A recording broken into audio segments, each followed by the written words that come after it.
Hello, welcome to the Fulgham Law Firm. I'm Jeff Hampton, an attorney with the Fulgham Law Firm, and I want to talk to you today on our YouTube channel a little bit about evading arrest, how to beat an evading arrest charge in Texas. I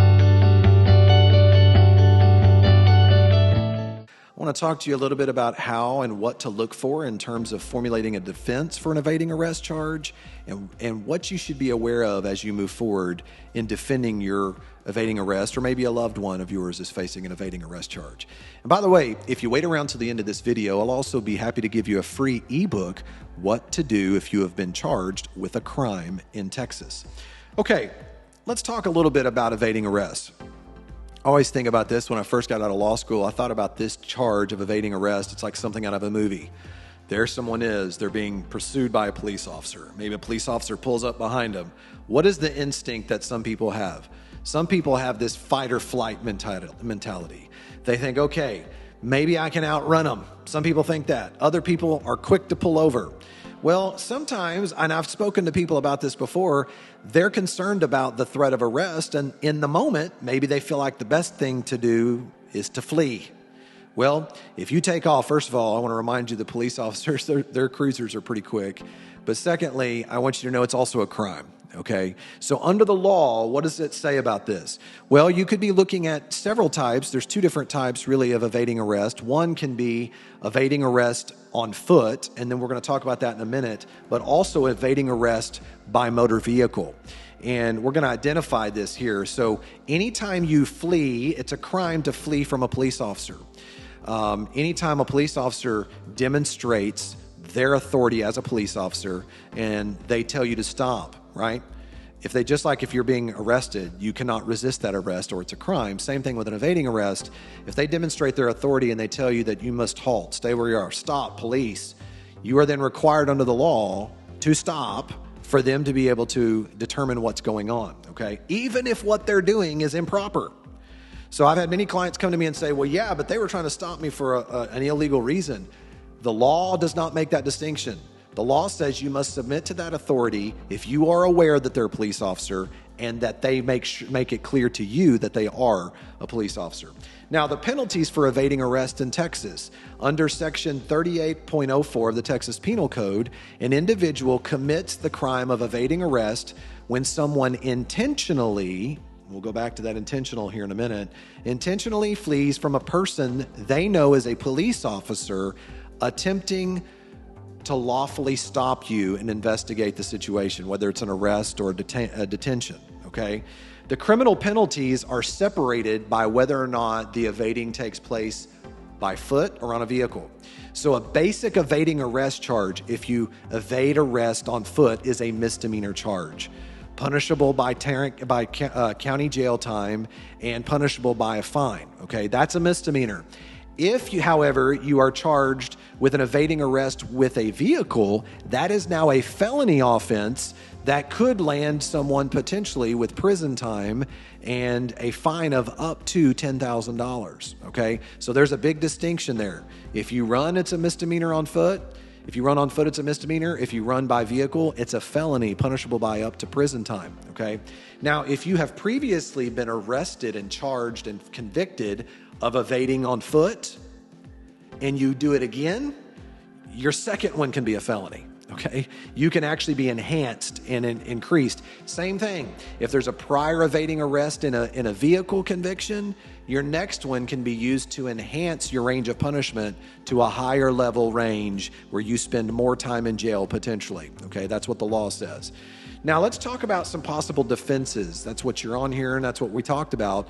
What are some reasons and ways that you can defend against an evading arrest charge? Well, the number one way to do so is what's called lack of intent, okay? Lack of intent. In order to be convicted of an evading arrest charge, the prosecutor must show beyond a reasonable doubt that you intentionally ran or drove away from the police officer. Now, sometimes there are facts that exist where it may show that you had no intent to run, and I'm going to give you an example of that. We had a client one time in their vehicle. They were driving. The police officer came up behind them.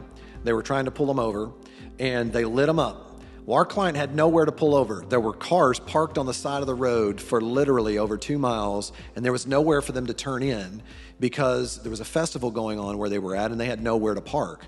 So the client was moving slowly, was not in a high-speed chase, was not trying to avoid, get away from the officer, but they were very slowly continuing to move in that far right lane, looking for a place to turn or to pull over. Problem is, it took them like 4 minutes before they were able to find a place to do so.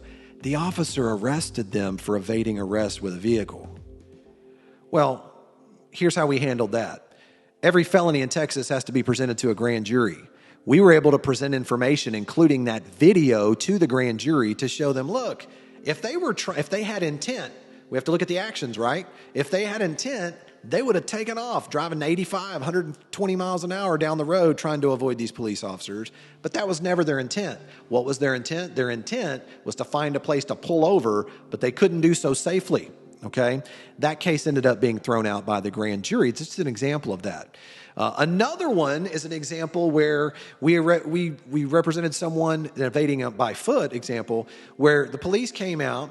They told the person to wait right where they were.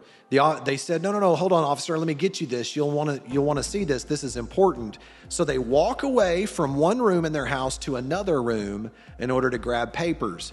The police officer said, no, you walked away without my permission.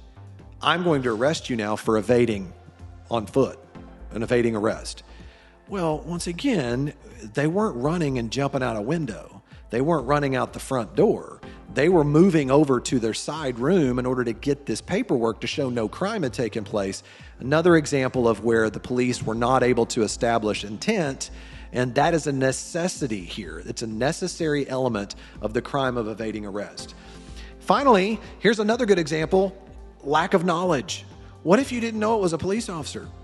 The prime example of this is we had a client who was at a bar, and he was there, and he'd had a little too much to drink, but it was loud, very, very loud. And the officer, he was not even in a uniform. He was there acting as an officer as part of the bar, walks up and grabs hold of this guy on the back of his shoulder and turns him around. Our guy, immediately thinking it was a patron there that was going to smack him in the face, runs. He just runs out the door because he doesn't want to get into a fight.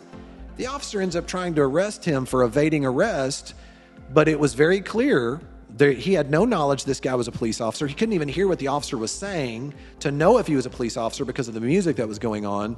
So he had no knowledge. He had no knowledge that this was an officer. If you don't know that it was an officer trying to stop you, you cannot be charged or you cannot be convicted of evading arrest. So these are just a few of the examples of ways that you could potentially attack an evading arrest charge in Texas. And maybe you or a loved one is facing, you're facing an evading arrest charge, whether it be a misdemeanor or a felony charge, and you would like the assistance of our law firm. Don't hesitate to contact the Fulgham Law Firm for a free consultation. We'll give you a free consultation at 817-877-3030. Thanks again for joining us today on our YouTube channel. Look forward to seeing you on our next video series.